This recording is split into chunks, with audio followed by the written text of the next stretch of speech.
Bacamarte espetara na pobre senhora um par de olhos agudos como punhais. Olá, sejam muito bem-vindos ao canal Liber Audiolivro. Eu sou a Giovana e hoje vou ler a terceira parte da obra O Alienista de Machado de Assis. Vamos à leitura.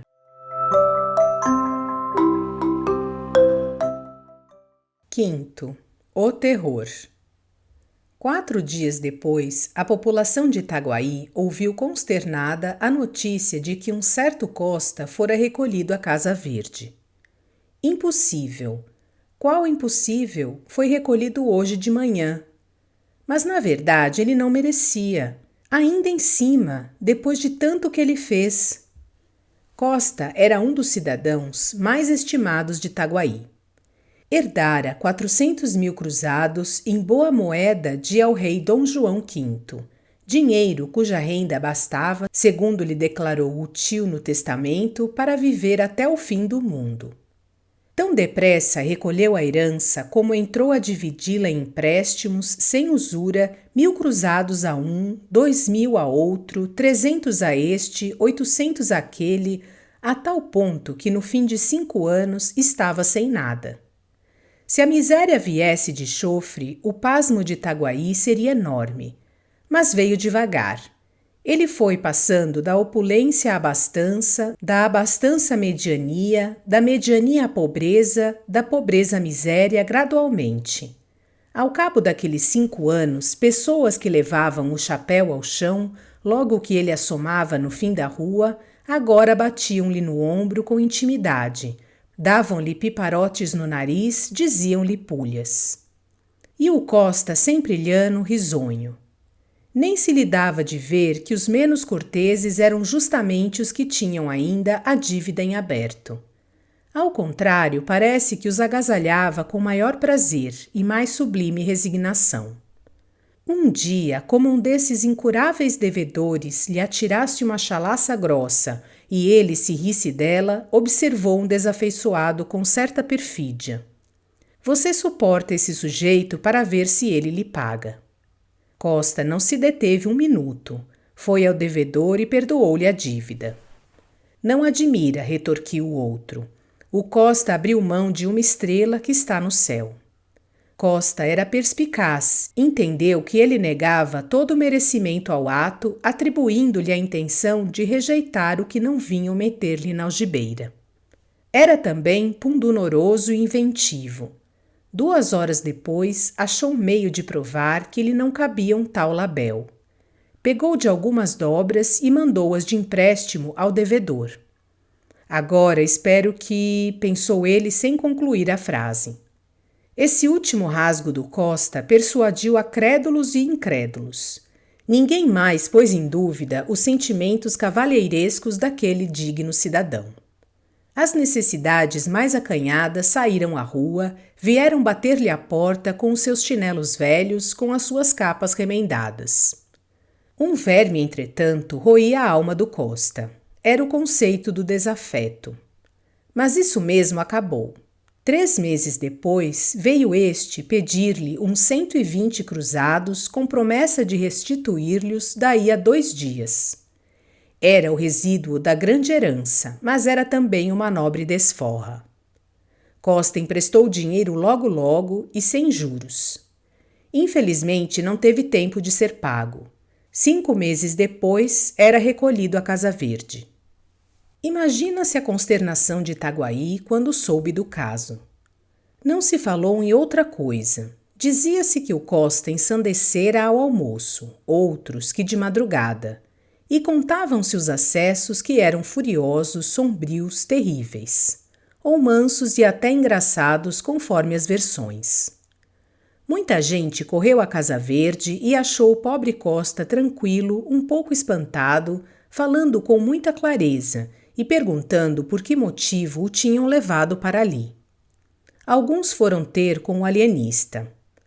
Bacamarte aprovava esses sentimentos de estima e compaixão, mas acrescentava que a ciência era a ciência e que ele não podia deixar na rua um mentecapto. A última pessoa que intercedeu por ele, porque depois do que vou contar ninguém mais se atreveu a procurar o terrível médico, Foi uma pobre senhora, prima do Costa. O alienista disse-lhe confidencialmente que esse digno homem não estava no perfeito equilíbrio das faculdades mentais, à vista do modo como dissipara os cabedais que... Isso não, interrompeu a boa senhora com energia. Se ele gastou tão depressa o que recebeu, a culpa não é dele. Não? Não, senhor. Eu lhe digo como o negócio se passou. O defunto meu tio não era mau homem, mas quando estava furioso era capaz de nem tirar o chapéu ao Santíssimo. Ora, um dia, pouco tempo antes de morrer, descobriu que um escravo lhe roubara um boi. Imagine como ficou. A cara era um pimentão, todo ele tremia, a boca escumava. Lembra-me como se fosse hoje. Então, um homem feio, cabeludo, em mangas de camisa, chegou-se a ele e pediu água. Meu tio, Deus lhe fale n'alma, respondeu que fosse beber ao rio ou ao inferno. O homem olhou para ele, abriu a mão em ar de ameaça e rogou esta praga. Todo o seu dinheiro não há de durar mais de 7 anos e um dia, tão certo como isto ser o sino Salamão. E mostrou o sino Salamão impresso no braço. Foi isto, meu senhor, foi esta praga daquele maldito. Bacamarte espetara na pobre senhora um par de olhos agudos como punhais. Quando ela acabou, estendeu-lhe a mão polidamente, como se o fizesse a própria esposa do vice-rei, e convidou-a a ir falar ao primo. A mísera acreditou. Ele levou-a à Casa Verde e encerrou-a na galeria dos alucinados. A notícia desta leivosia do ilustre Bacamarte lançou o terror à alma da população. Ninguém queria acabar de crer que, sem motivo, sem inimizade, o alienista trancasse na Casa Verde uma senhora perfeitamente ajuizada que não tinha outro crime senão o de interceder por um infeliz. Comentava-se o caso nas esquinas, nos barbeiros. Edificou-se um romance. Umas finezas namoradas que o alienista outrora dirigira à prima do Costa, a indignação do Costa e o desprezo da prima. E daí a vingança, era claro. Mas a austeridade do alienista, a vida de estudos que ele levava, pareciam desmentir uma tal hipótese. Histórias. Tudo isso era naturalmente a capa do velhaco. E um dos mais crédulos chegou a murmurar que sabia de outras coisas, não as dizia por não ter certeza plena, mas sabia, quase que podia jurar. Você que é íntimo dele, não nos podia dizer o que há, o que houve, que motivo?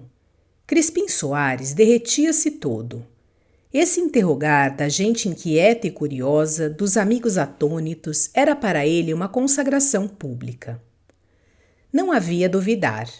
Toda a povoação sabia, enfim, que o privado do alienista era ele, Crispim, o boticário, o colaborador do grande homem e das grandes coisas. Daí a corrida à botica. Tudo isso dizia o carão jucundo e o riso discreto do boticário, o riso e o silêncio, porque ele não respondia nada. 1, 2, 3 monossílabos, quando muito, soltos, secos, encapados no fiel sorriso, constante e miúdo, cheio de mistérios científicos que ele não podia, sem desdouro nem perigo, desvendar a nenhuma pessoa humana. A coisa, pensavam os mais desconfiados. Um desses limitou-se a pensá-lo, deu de ombros e foi embora. Tinha negócios pessoais. Acabava de construir uma casa suntuosa. Só a casa bastava para deter e chamar toda a gente. Mas havia mais, a mobília, que ele mandara vir da Hungria e da Holanda, segundo contava, e que se podia ver do lado de fora, porque as janelas viviam abertas, e o jardim, que era uma obra-prima de arte e de gosto. Esse homem que enriquecera no fabrico de albardas tinha tido sempre o sonho de uma casa magnífica, jardim pomposo, mobília rara. Não deixou o negócio das albardas, mas repousava dele na contemplação da casa nova, a primeira de Itaguaí, mais grandiosa do que a Casa Verde, mais nobre do que a da Câmara. Entre a gente ilustre da povoação havia choro e ranger de dentes quando se pensava ou se falava ou se louvava a casa do albardeiro, Um simples albardeiro, Deus do céu. Lá está ele embasbacado, diziam os transeuntes de manhã.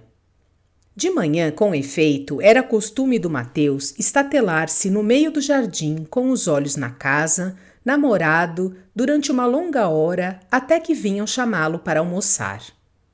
Os vizinhos, embora o cumprimentassem com certo respeito, riam-se por trás dele, que era um gosto. Um desses chegou a dizer que o Mateus seria muito mais econômico e estaria riquíssimo se fabricasse as albardas para si mesmo. Epigrama ininteligível, mas que fazia rir as bandeiras despregadas. Agora lá está o Mateus a ser contemplado, diziam à tarde. A razão deste outro dito era que de tarde, quando as famílias saíam a passeio, jantavam cedo, usava o Mateus postar-se à janela, bem no centro, vistoso, sobre um fundo escuro, trajado de branco, atitude senhoril, e assim ficava 2 e 3 horas até que anoitecia de todo. Pode crer-se que a intenção do Mateus era ser admirado e invejado, posto que ele não a confessasse a nenhuma pessoa, nem ao boticário, nem ao padre Lopes, seus grandes amigos. E, entretanto, não foi outra a alegação do boticário quando o alienista lhe disse que o albardeiro talvez padecesse do amor das pedras, mania que ele, Bacamarte, descobrira e estudava desde algum tempo. Aquilo de contemplar a casa... Não, senhor, acudiu vivamente Crispim Soares. Não? Há de perdoar-me, mas talvez não saiba que ele de manhã examina a obra, não a admira. De tarde são os outros que o admiram a ele e a obra. E contou o uso do albardeiro todas as tardes, desde cedo até o cair da noite. Uma volúpia científica alumiou os olhos de Simão Bacamarte. Ou ele não conhecia todos os costumes do albardeiro, ou nada mais quis, interrogando Crispim, do que confirmar alguma notícia incerta ou suspeita vaga. A explicação satisfê-lo, mas como tinha as alegrias próprias de um sábio concentradas, nada havia o boticário que fizesse suspeitar uma intenção sinistra. Ao contrário, era de tarde e o alienista pediu-lhe o braço para irem a passeio. Deus, era a primeira vez que Simão Bacamarte dava ao seu privado tamanha honra. Crispim ficou trêmulo, atarantado, disse que sim, que estava pronto. Chegaram 2 ou 3 pessoas de fora, Crispim mandou-as mentalmente a todos os diabos.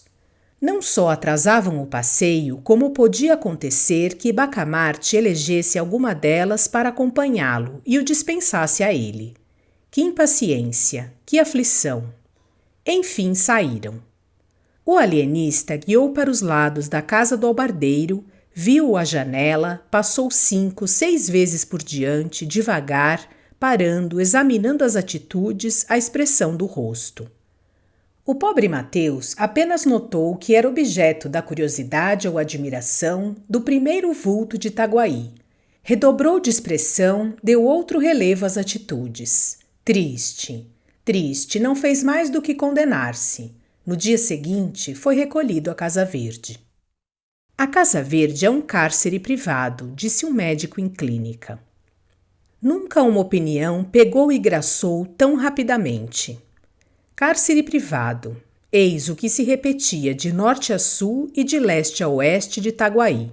Há medo, é verdade, porque durante a semana que se seguiu à captura do pobre Mateus, 20 e tantas pessoas, 2 ou 3 de consideração, foram recolhidas à Casa Verde. O alienista dizia que só eram admitidos os casos patológicos, mas pouca gente lhe dava crédito. Sucediam-se as versões populares: vingança, cobiça de dinheiro, castigo de Deus, monomania do próprio médico, plano secreto do Rio de Janeiro com o fim de destruir em Itaguaí qualquer germen de prosperidade que viesse a brotar, arvorecer, florir, com desdouro e míngua daquela cidade, 1000 outras explicações que não explicavam nada, tal era o produto diário da imaginação pública. Nisto chegou do Rio de Janeiro a esposa do alienista, a tia, a mulher do Crispim Soares e toda a mais comitiva, ou quase toda, que algumas semanas antes partira de Itaguaí.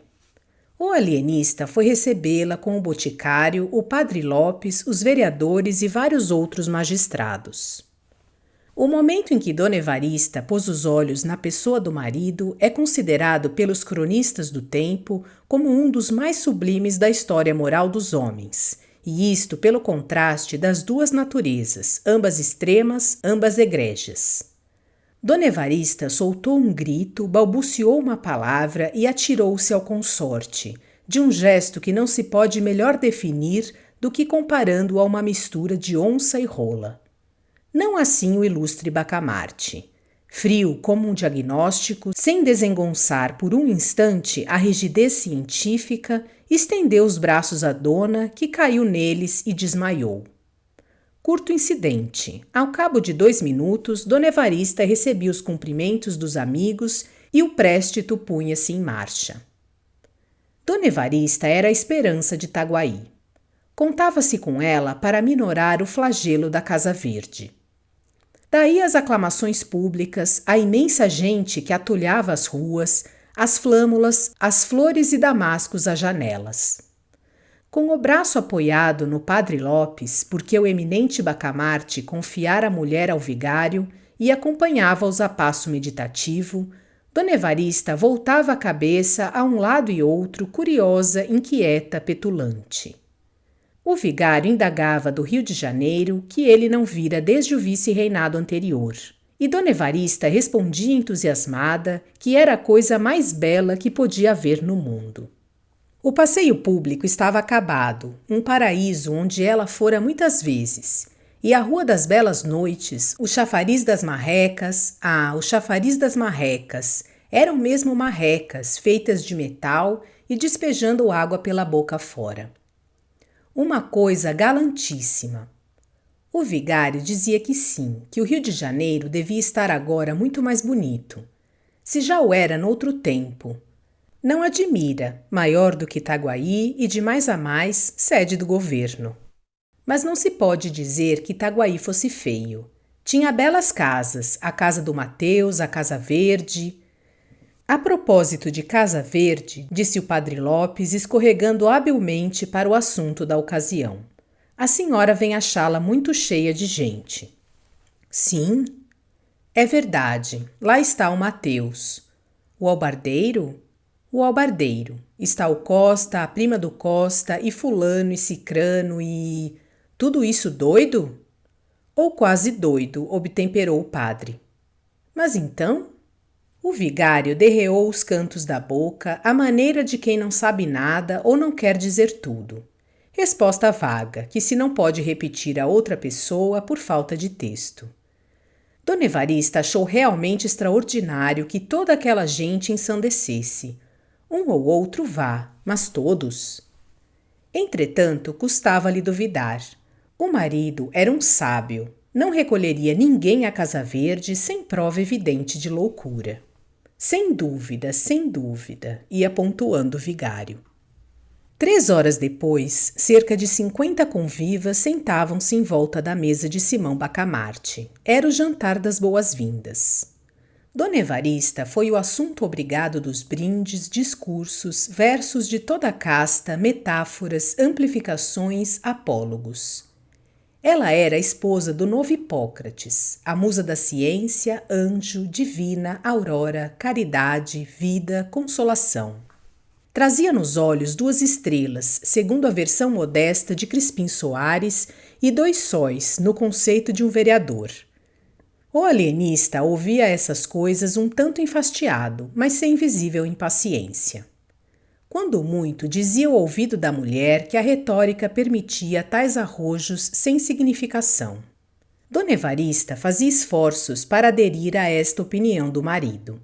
Mas ainda descontando 3/4 partes das louva-minhas, ficava muito com que enfunar-lhe a alma. Um dos oradores, por exemplo, Martim Brito, rapaz de 25 anos, pinta-alegrete acabado, curtido de namoros e aventuras, declamou um discurso em que o nascimento de Dona Evarista era explicado pelo mais singular dos reptos. Deus, disse ele, depois de dar ao universo o homem e a mulher, esse diamante e essa pérola da coroa divina, e o orador arrastava triunfalmente esta frase de uma ponta a outra da mesa. Deus quis vencer a Deus e criou Dona Evarista. Dona Evarista baixou os olhos com exemplar modéstia. Duas senhoras, achando a cortesanice excessiva e audaciosa, interrogaram os olhos do dono da casa. E, na verdade, o gesto do alienista pareceu-lhes nublado de suspeitas, de ameaças e provavelmente de sangue. O atrevimento foi grande, pensaram as duas damas. E uma e outra pediam a Deus que removesse qualquer episódio trágico, ou que o adiasse ao menos para o dia seguinte. Sim, que o adiasse. Uma delas, a mais piedosa, chegou a admitir consigo mesma que Dona Evarista não merecia nenhuma desconfiança, tão longe estava de ser atraente ou bonita. Uma simples água morna. Verdade é que se todos os gostos fossem iguais, o que seria do amarelo? Esta ideia fê-la tremer outra vez, embora menos. Menos porque o alienista sorria agora para o Martim Brito, e levantados todos, foi ter com ele e falou-lhe do discurso.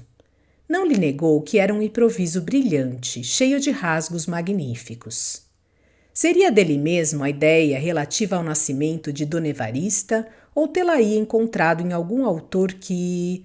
Não, senhor, era dele mesmo. Achou-a naquela ocasião e parecera-lhe adequada a um arroubo oratório. De resto, suas ideias eram antes arrojadas do que ternas ou jocosas. Dava para o épico.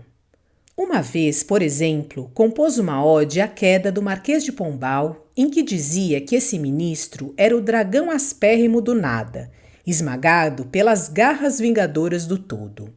E assim outras, mais ou menos fora do comum. Gostava das ideias sublimes e raras, das imagens grandes e nobres. Pobre moço, pensou o alienista, e continuou consigo. Trata-se de um caso de lesão cerebral, fenômeno sem gravidade, mas digno de estudo. Dona Evarista ficou estupefata quando soube, 3 dias depois, que o Martins Brito fora alojado na Casa Verde. Um moço que tinha ideias tão bonitas. As duas senhoras atribuíram o ato a ciúmes do alienista. Não podia ser outra coisa. Realmente, a declaração do moço fora audaciosa demais. Ciúmes? Mas como explicar que logo em seguida fossem recolhidos José Borges do Couto Leme, pessoa estimável, o Chico das Cambraias, folgazão emérito, o escrivão Fabrício e ainda outros? O terror acentuou-se. Não se sabia já quem estava são nem quem estava doido. As mulheres, quando os maridos saíam, mandavam acender uma lamparina a Nossa Senhora. E nem todos os maridos eram valorosos, alguns não andavam fora sem 1 ou 2 capangas. Positivamente o terror. Quem podia, emigrava. Um desses fugitivos chegou a ser preso a 200 passos da vila. Era um rapaz de 30 anos, amável, conversado, polido, tão polido que não cumprimentava alguém sem levar o chapéu ao chão. Na rua acontecia-lhe correr uma distância de 10 a 20 braças para ir apertar a mão a um homem grave, a uma senhora, às vezes a um menino, como acontecera ao filho do juiz de fora. Tinha a vocação das cortesias. De resto, devia as boas relações da sociedade não só aos dotes pessoais, que eram raros, como a nobre tenacidade com que nunca desanimava diante de 1, 2, 4, 6 recusas, caras feias, etc. O que acontecia era que, uma vez entrado numa casa, não a deixava mais, nem os da casa o deixavam a ele, tão gracioso era o Gil Bernardes. Pois o Gil Bernardes, apesar de se saber estimado, teve medo quando lhe disseram um dia que o alienista o trazia de olho. Na madrugada seguinte, fugiu da vila, mas foi logo apanhado e conduzido à Casa Verde. Devemos acabar com isto. Não pode continuar. Abaixo a tirania. Déspota, violento, Golias. Não eram gritos na rua, eram suspiros em casa, mas não tardava a hora dos gritos. O terror crescia, avizinhava-se a rebelião. A ideia de uma petição ao governo para que Simão Bacamarte fosse capturado e deportado andou por algumas cabeças antes que o barbeiro Porfírio a expendesse na loja com grandes gestos de indignação. Note-se, e essa é uma das laudas mais puras desta sombria história, note-se que o Porfírio, desde que a Casa Verde começara a povoar-se tão extraordinariamente, viu crescerem-lhe os lucros pela aplicação assídua de sanguessugas que dali lhe pediam. Mas o interesse particular, dizia ele, deve ceder ao interesse público. E acrescentava, é preciso derrubar o tirano. Note-se mais que ele soltou esse grito justamente no dia em que Simão Bacamarte fizera recolher à Casa Verde um homem que trazia com ele uma demanda, o Coelho. Não me dirão em que é que o Coelho é doido? Bradou Porfírio. E ninguém lhe respondia. Todos repetiam que era um homem perfeitamente ajuizado. A mesma demanda que ele trazia com o barbeiro acerca de uns chãos da vila era filha da obscuridade de um alvará e não da cobiça ou ódio. Um excelente caráter, o Coelho. Os únicos desafeiçoados que tinha eram alguns sujeitos que, dizendo-se taciturnos ou alegando andar com pressa, mal o viam de longe, dobravam as esquinas, entravam nas lojas, etc. Na verdade, ele amava a boa palestra, a palestra comprida, gostada a sorvos largos, e assim é que nunca estava só, preferindo os que sabiam dizer duas palavras, mas não desdenhando os outros. O padre Lopes, que cultivava o Dante e era inimigo do Coelho, nunca o via desligar-se de uma pessoa que não declamasse e emendasse esse trecho. La bocca sollevò dal ferro pasto, quel seccatore. Mas uns sabiam do ódio do padre e outros pensavam que isto era uma oração em latim. Desejo que tenham gostado da leitura desta parte da obra O Alienista, do escritor Machado de Assis. Obrigada por sua companhia e até a próxima.